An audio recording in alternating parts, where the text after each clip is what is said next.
Editing Ginger here. I just noticed that this story would make a great full-on story series. So if you want to see that, just tell me in the comment section below, and we'll just get started. Hello, this is another One Shot Monday. It is an Attack on Titan slash listener one shot written by me, Ginger Lee, titled Deal. But before we start, I just wanted to say that I have a Discord server now, and it is linked down below in the description. YNLN. A famous thief was what they were. They've stolen many different things, mostly food, as it is difficult to get any in the undergrounds.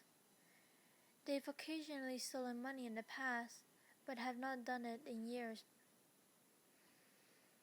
But the one thing they've stolen that they were famously known for were the three-dimensional maneuvering gear used by the military police. Honestly, they didn't care much of it, because in their eyes, they were taking something that could have been theirs. 'Cause, you see, YN was one of the many who tried to go onto the surface by legal terms, giving the money and having the necessary paperwork, but still were denied the opportunity to go onto the surface and lead a normal life. So as many, they also resorted to their last option, stealing what they need to survive. YN's POV. Today was yet another day that I had to prepare to go get some food. Wearing the three-dimensional maneuvering gear, I got ready, putting on a cloak before walking out, hiding the gear. Making my way around town, but for some unknown reason, there were way too many military police compared to a normal day down there.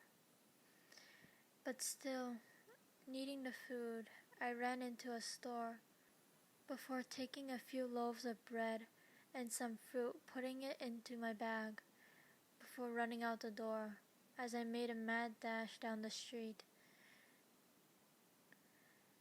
Noticing a few people following me, but not even looking back, as I felt their eyes burn into my skin, when suddenly I jumped off the ground slightly as a blade flew, hitting the ground underneath me. I used the now broken off blade as leverage, pushing myself off it, flying into the air before ripping off the cloak, revealing the maneuvering gear underneath, letting out the wires as I swung from building to building, through tight spaces, alleyways, and even through buildings. We were playing a wild game of cat and mouse, where those people were the cat and I were the mouse.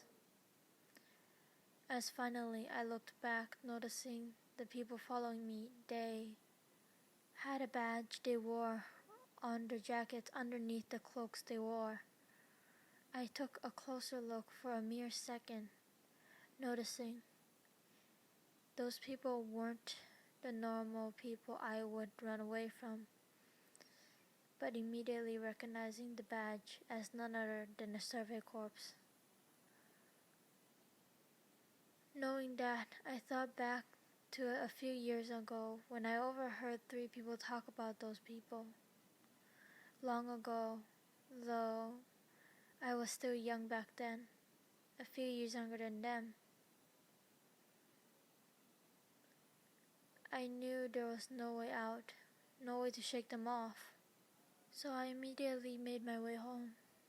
Walking in, a few kids ran over to me, hugging my legs, and some even old enough to hug me properly. Hugging them back, I brought out the food, handing it over to them, saying, "I brought back some food, everyone. Don't worry, okay?" I still kept on a smile, even though I knew already what was about to happen next. when suddenly the door bursted open. A few kids huddled behind me while I stood up, pulling out the swords from my maneuvering gear, while looking towards the door, seeing the oh-so-dreaded survey corps before yelling, "What do you want from us? We have nothing to offer!"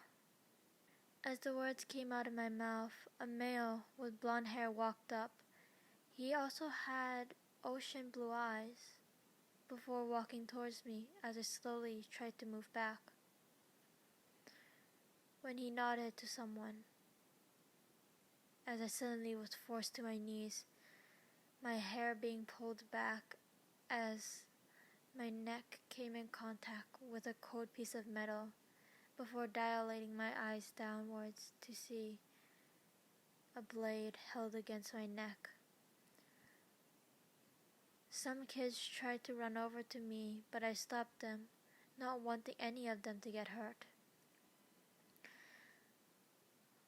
As I looked at the man before me, when he asked me, "Join the survey corps,"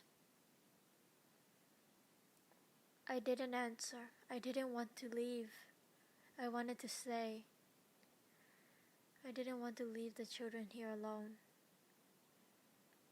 But I guess the person behind me wasn't taking silence as an answer, as they forced me down onto the floor, hitting my head against the rocky floor beneath me. When I felt my head throb in pain from the impact, as the person holding me down spoke, "Answer the commander!" I gritted my teeth at this person's action when I yelled out, "Never! I'll never leave!" I closed my eyes, preparing to be beat up or worse, killed. When I was let go, the man before me I now know as a commander helping me up, saying, "I'm sorry for him and for barging into your home." I glared at him as I let out a tisk before mumbling, "You surface people are all the same." My remark being heard by a few of them as the children ran over to me, checking if I were hurt. As the commander looked at me before saying, "I'll strike you a deal. Come with us to the survey corps and we'll give these children a life on the surface." I looked at him as if he were crazy before saying, "If you hold up your end of the bargain, I would obviously hold up mine. But if you do not, understand this, one of your men will be killed every hour. And it shouldn't come as any surprise that these children are everything to me. And if you give them a life on the surface, you must grant them safety, and I must be able to see them from time to time.